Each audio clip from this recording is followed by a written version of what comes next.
Hello, my name is Tom Ambrose. I'm the Superintendent of Schools for the Sanborn Regional School District. I've created this video to help you understand the 2023-2024 budget. I hope the video is helpful, and if you have any questions, please don't hesitate to email me at tambrose@sau17.net. Have a great day.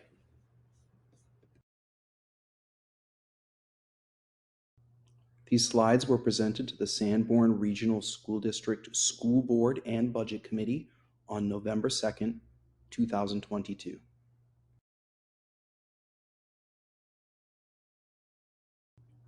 The Sanborn Regional School District has 4 core beliefs that support the continuous improvement of student learning. The first is an aligned curriculum. The second is that we believe in academic and behavioral intervention. We believe in the continuous improvement of instruction, and we believe in a culture of excellence focused on student achievement for the whole child.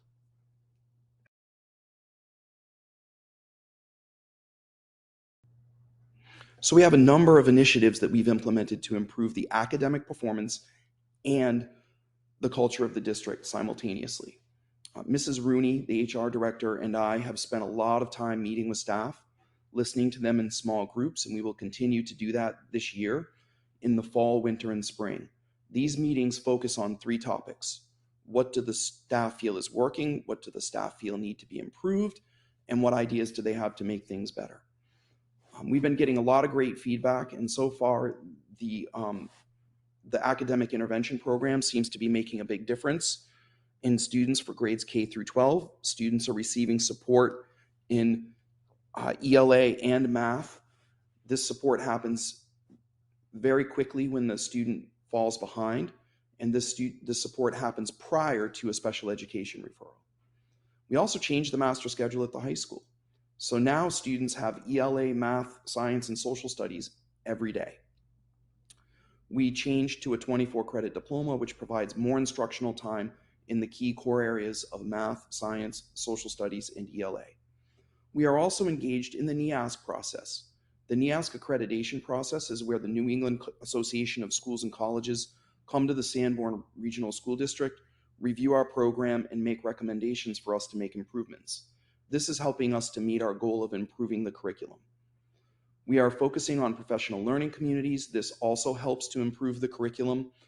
Teachers are talking about data-driven decision-making in these meetings, and they are talking about the scope and sequence and the plan of lessons in the curriculum, and they also talk about the best practices of instruction. We've been providing professional development for our administrators. This professional development includes communication tendencies, problem solving, community relationship building, and trust. And we've really put a strong focus on improving the culture in the district. This comes from not only the administration, but the school board. We have had a number of full faculty meals. We have had wonderful coffee carts in collaboration with the parent groups at the schools. And we will continue to have more events to celebrate the staff and make sure that they know that they are appreciated and valued by the school district and the community.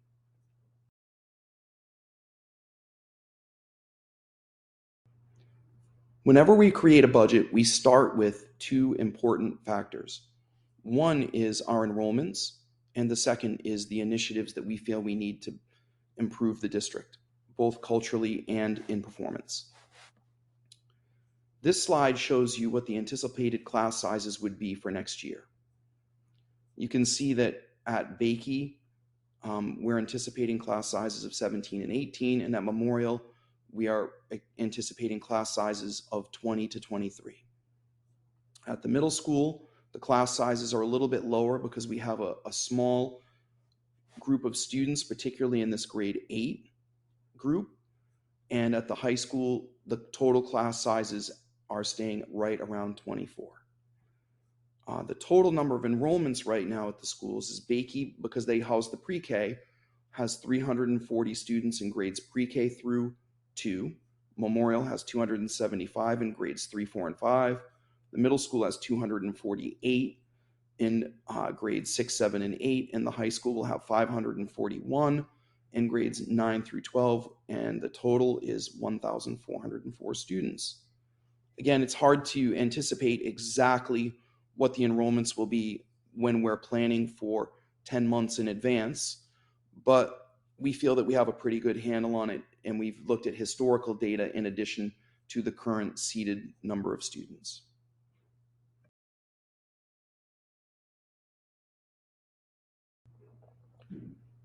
Due to the high amount of inflation this year, we started our process with the default budget. So I will explain the default budget, and then I'll explain the relationship of the operating budget to the default budget.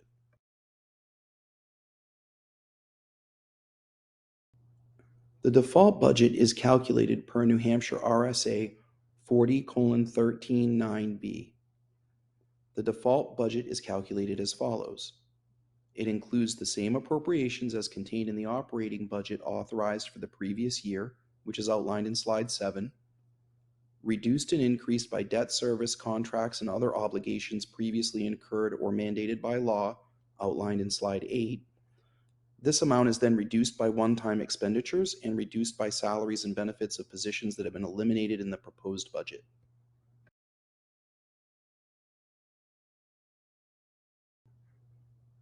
The prior year adopted operating budget is calculated by adding the operating budget and the approved collective bargaining agreement. The total amount is $37,339,353.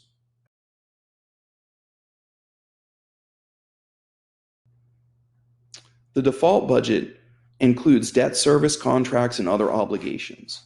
The employment contracts equal $1,350,919. Special education increases include $224,523.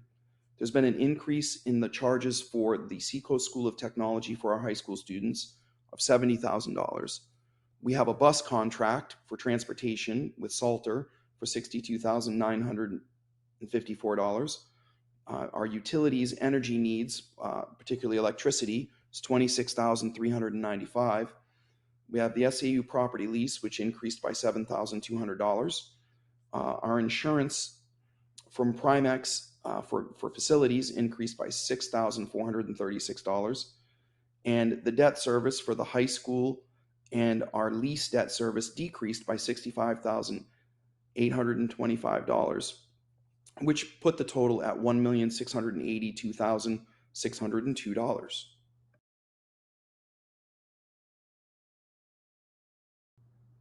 These amounts, combined with the prior year adopted budget, give us a total default budget of $39,021,955.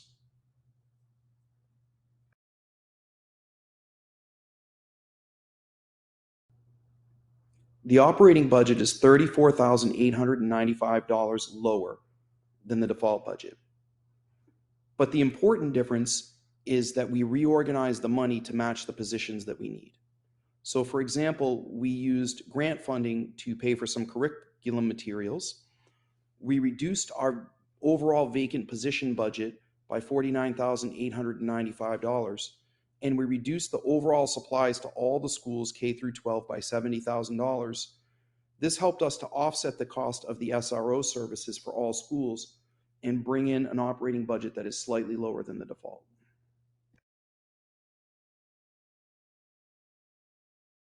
The next slide will compare the default and operating budgets.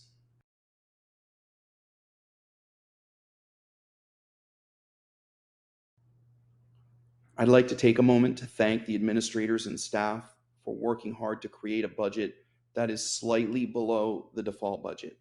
The default budget is $39,021,955, and the operating budget is $38,987,060.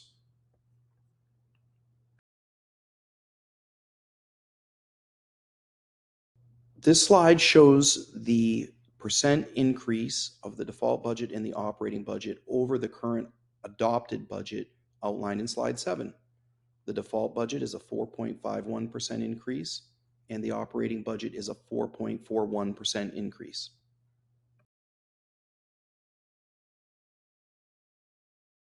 This slide shows the projected tax impacts. You can pause this slide and take a look at it closely. I'll focus on the estimated tax impact of a home assessed at $300,000.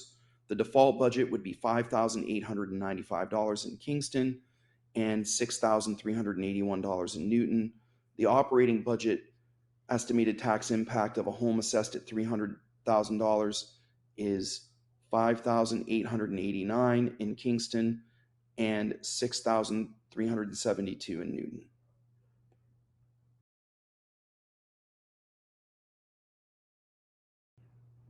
There are some important items that are not included in either budget. I'll talk about those items to increase community awareness, as these items will need to be addressed in the future.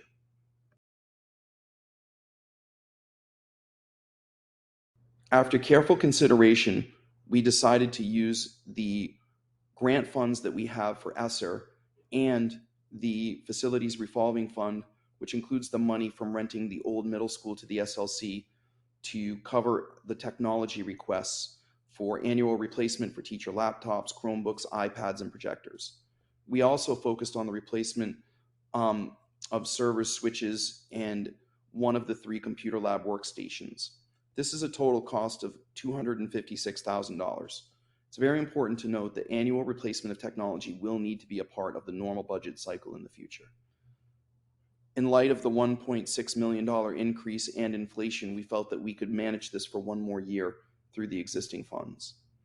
The other thing that's not included in the budget is additional parking at the high school. It is very clear that the high school did not have enough parking when it was built many years ago. The school is slated to have 1,100 students in it, and it currently only has between 700 and 800 students in it, and there still isn't adequate parking. The other issue that we'll have to address in the future is parking at the Bakey Elementary School, because eventually the seminary property will not be available for event parking for that school. These are items that will need to be discussed by the board and considered in the future.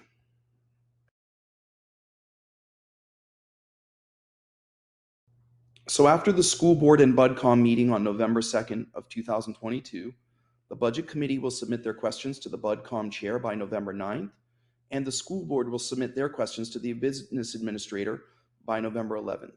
All questions will be answered at the joint meeting on November 17th. Please remember that the majority of this budget is identical to last year, and you may review the questions asked last year by clicking on the link in the slides, which will be shared on the Sanborn Regional School District website.